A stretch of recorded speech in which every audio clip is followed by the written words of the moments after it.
Sylvia Clochette, une spectatrice de la chaîne, m'a demandé si je pouvais faire un tirage de cartes au sujet d'une chanteuse française qui nous a quittés il y a déjà quelque temps. Il s'agit de France Gall. Et ces chansons, certaines de ces chansons restent dans ma tête, dans mon souvenir, et je les apprécie toujours. Par exemple, la chanson Résiste, que j'aime beaucoup. Là, dans un autre genre, la chanson Cézanne peint, que j'aime beaucoup l'atmosphère de cette chanson. Et puis, par exemple, aussi, la chanson Ce soir je ne dors pas, elle évoque l'absence de quelqu'un qu'on aime. Alors, on peut imaginer que c'est la fin d'une relation, que c'est peut-être un décès, que c'est peut-être, même si la relation n'est pas finie, la première fois que elle se rend compte que la personne ne lui est pas fidèle, etc. Également une chanson, par exemple, comme La déclaration d'amour ou Calypso, bref, c'est quelqu'un qui a laissé une trace dans la chanson française. Alors, qu'est-ce que les cartes peuvent nous dire au sujet de cette chanteuse, France Gall? J'interroge le tarot de Marseille.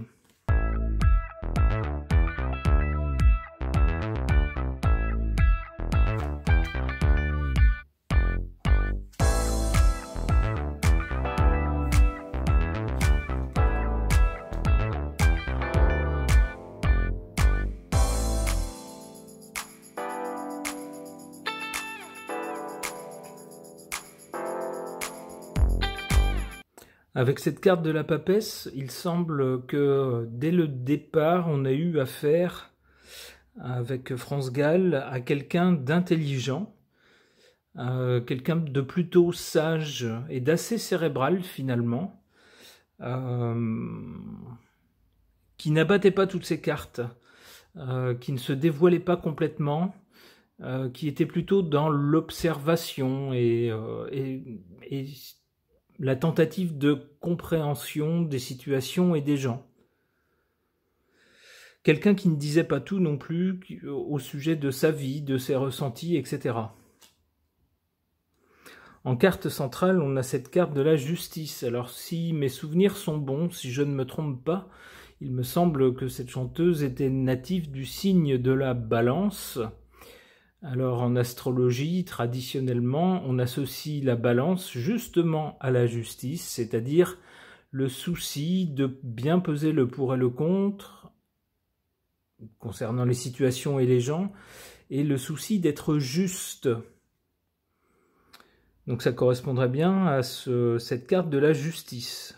Alors d'être juste envers les autres, dans ce qu'on leur dit, ce qu'on leur fait, pouvoir être juste, voilà, ne pas entourlouper les gens, mais aussi être juste vis-à-vis de soi-même, c'est-à-dire ne pas se mentir à soi-même, essayer d'être authentique. Une belle carte.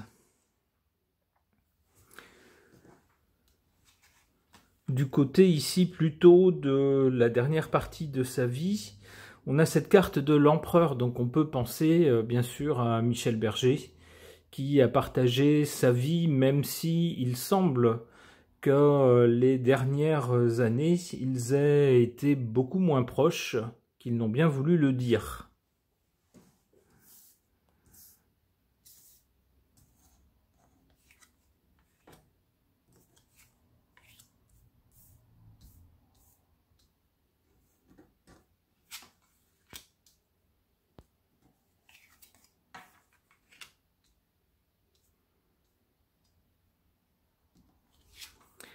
En défaveur de cette dame de France Gall, on a cette carte du battleur.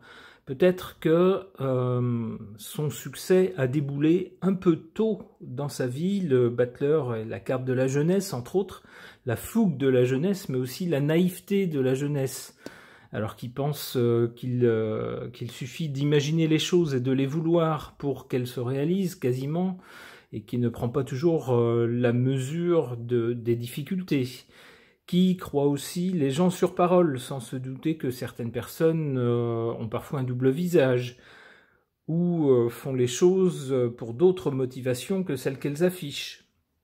Bref, avec cette carte du battleur, je pense qu'il y a eu peut-être, pour France Gall, un peu de naïveté au départ, dans son jeune âge et que cela peut-être lui a joué des tours dans sa vie et dans sa carrière.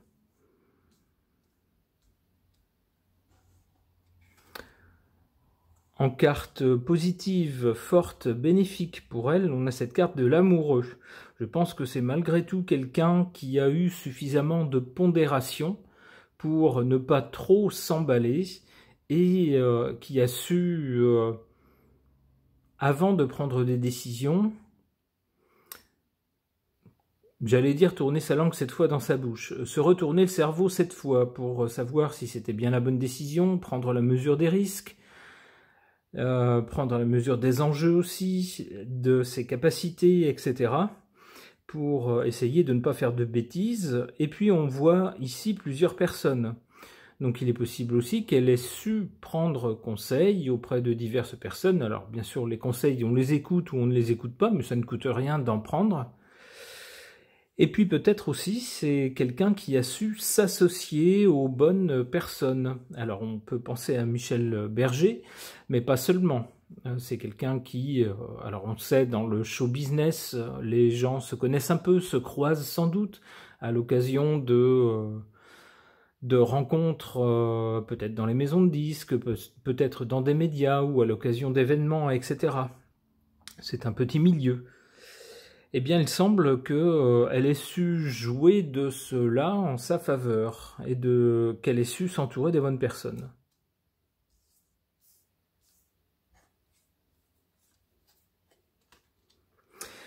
Ouais, il semble que, voilà, sur la fin de la deuxième partie, la dernière partie de sa vie, avec Michel Berger, elle avait trouvé vraiment l'homme avec un grand H, l'homme de sa vie probablement. Bon, on voit qu'à la fin, il est probable que leur relation, malheureusement, comment dire, n'ait pas connu une fin terrible. Ok.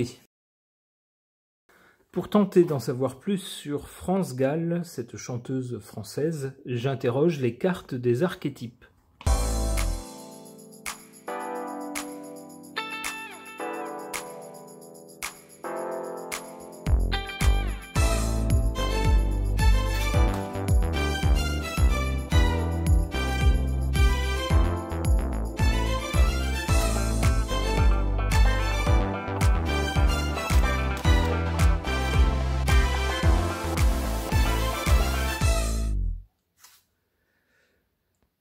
Du côté ici du début de sa vie, on a cette carte de la déesse. En part de lumière, on nous dit la féminité exprimée à travers la sagesse, la nature, la force de vie et la sensualité. En part d'ombre, exploitation de la nature et du corps de la femme. Alors j'ai pas eu l'impression qu'elle exagérait ou qu'elle exploitait particulièrement son corps et sa féminité. J'ai plutôt l'impression qu'on a affaire ici à la part de lumière, donc quelqu'un, j'allais dire, de bien intégré dans toutes les forces qui constituent la vie, l'environnement, c'est-à-dire tout ce qui nous entoure, les autres, de bons rapports avec les autres, l'environnement, c'est-à-dire aussi la nature, un respect pour la nature, et puis pour les... Quand je parle des autres, on sait que France Gall a eu, à l'âge adulte, une affection particulière pour l'Afrique, les pays d'Afrique de l'Ouest, me semble-t-il, et que c'est quelqu'un qui se rendait souvent là-bas. Donc quelqu'un qui était ouverte aux autres, alors pas seulement les gens qu'elle aime bien, mais également des gens de cultures différentes se trouvant ailleurs, donc quelqu'un qui a priori n'avait pas de préjugés particuliers et était prête à apprécier toutes sortes de gens. D'où cette carte ici de la déesse, quelqu'un qui est vraiment bien intégré dans la vie. Comme pour le confirmer, en carte centrale, on a cette carte de l'enfant de la nature. On nous dit que ce type de caractère affectionne les animaux, qui a également une capacité à communiquer avec les esprits de la nature. Alors c'est peut-être un peu ambitieux comme comme affirmation, j'y verrais plutôt la capacité à communiquer tout court, c'est-à-dire quelqu'un qui n'en fait pas trop dans l'extravagance et n'en fait pas trop dans le côté star secrète inaccessible, mais qui arrive à trouver un juste milieu entre les deux. Quelqu'un qui, malgré le fait que les artistes ont une vie souvent un peu spéciale, un caractère un peu spécial, eh bien, ne semblait pas être justement quelqu'un d'extravagant, juste quelqu'un de normal, si j'ose dire, avec, comme tout le monde, ses petits côtés, ses petits défauts, ses petites spécialités, mais rien de délirant. Et puis, mine de rien, on se sent proche de gens comme ça, des gens qui ont l'air d'être un peu comme nous, finalement. Quand on l'entendait parler d'ailleurs, c'est quelqu'un qui avait toujours un ton assez mesuré et en même temps assez naturel. Donc j'y verrais ça en fait, hein, dans cette carte de l'enfant de la nature, quelqu'un qui a dû sa popularité évidemment à son talent d'artiste d'une part, mais aussi à sa personnalité, une personnalité proche des gens.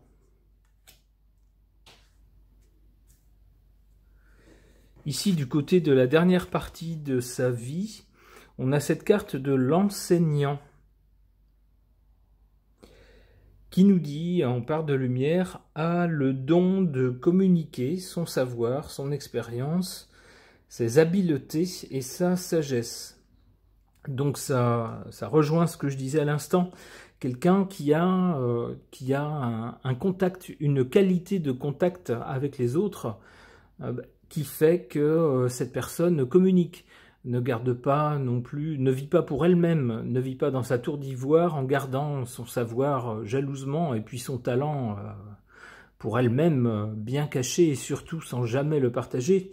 Eh bien non, ici au contraire, avec cette carte de l'enseignant, on a bien quelqu'un qui cherchait, qui cultivait, qui entretenait des relations avec les autres, quel qu'il puisse être, qu'il s'agisse d'autres artistes comme elle, ou peut-être tout simplement, je pense à ses déplacements en Afrique, avec des populations locales. Quelqu'un qui n'arrivait pas pour s'enfermer dans un palace, mais qui peut-être vivait au contact des gens et sympathisait avec ces personnes, au besoin donnait un petit coup de main. C'est ce que je vois dans cette carte de l'enseignant, une qualité spéciale dans la relation avec les autres.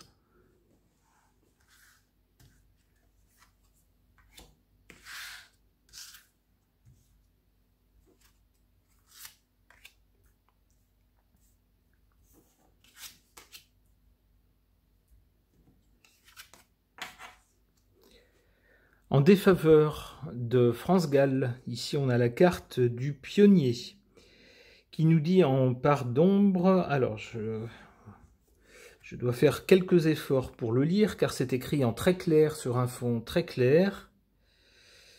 Alors, on nous parle d'un besoin compulsif d'avancer, c'est-à-dire quelqu'un qui,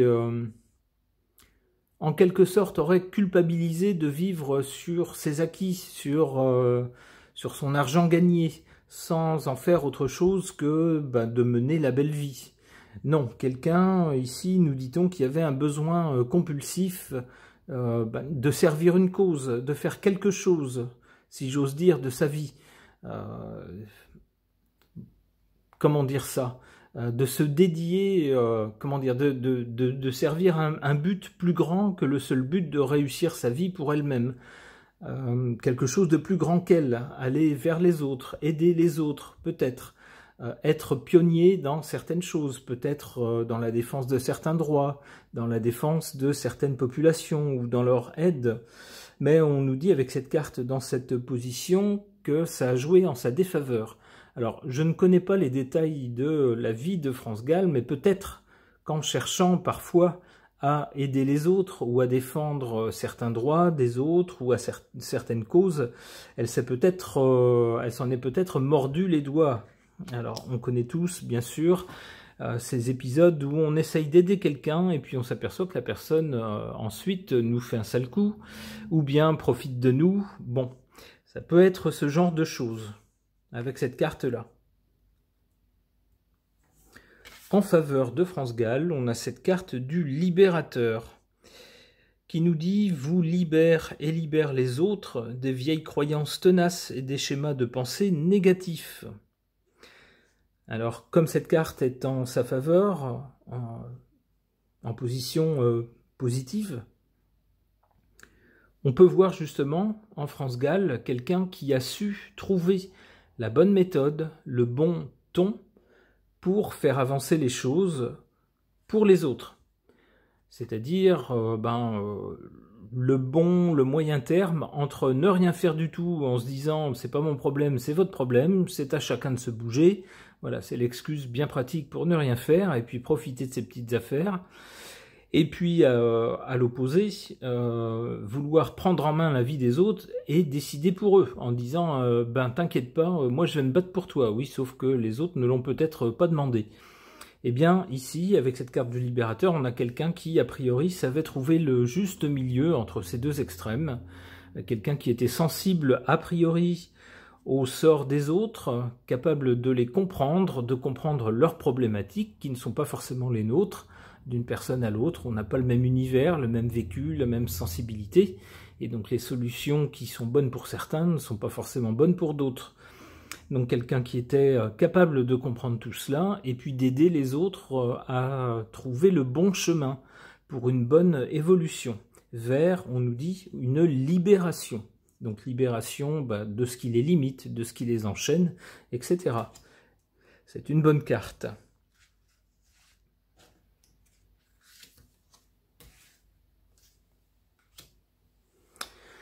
Sur la carte de l'enseignant, donc quelqu'un qui a priori était doué pour le contact avec les autres, tombe cette carte de l'ermite. Alors l'ermite, évidemment, c'est toujours un peu l'isolement, et on ne le sait que trop bien dans nos sociétés modernes, où on a tous les outils pour communiquer, et où même toute la société est basée sur l'idée de communication, eh bien, certaines personnes n'ont jamais été aussi seules. On peut malheureusement se sentir seul alors qu'on est dans une relation avec quelqu'un et où on ne se sent pas compris. On sent qu'on n'a pas du tout les mêmes caractères, les mêmes envies, les mêmes objectifs, les mêmes attentes face à la vie, et on se sent seul, bien qu'on soit dans une relation. Et puis on peut se sentir faire partie d'une famille, même si on est tout seul chez soi, mais qu'on échange avec des gens avec lesquels on sent une proximité d'intérêt, de conception de la vie, etc. Donc cette carte de l'ermite, ici, me fait penser qu'à la fin de sa vie, elle est peut-être un peu revenue sur l'idée d'échanger avec les autres, d'aider les autres, l'idée de faire partie d'une communauté humaine. Alors c'est bien beau, c'est bien joli, et a priori elle excellait à cela, mais il n'en reste pas moins que les individus sont des individus, tous différents, et pas des clones les uns des autres. Et donc, qu'on a beau faire tout ce qu'on veut, il y a toujours une limite, un fossé qui nous sépare des autres. Nous n'avons pas tous le même vécu, pas tous les mêmes attentes, et puis on est parfois dérouté par l'attitude des autres, alors que soi-même, on a essayé de bien faire.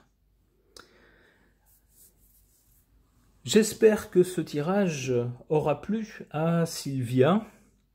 En tout cas, c'était intéressant de voir ce que les cartes pouvaient dire de cet artiste, France Gall.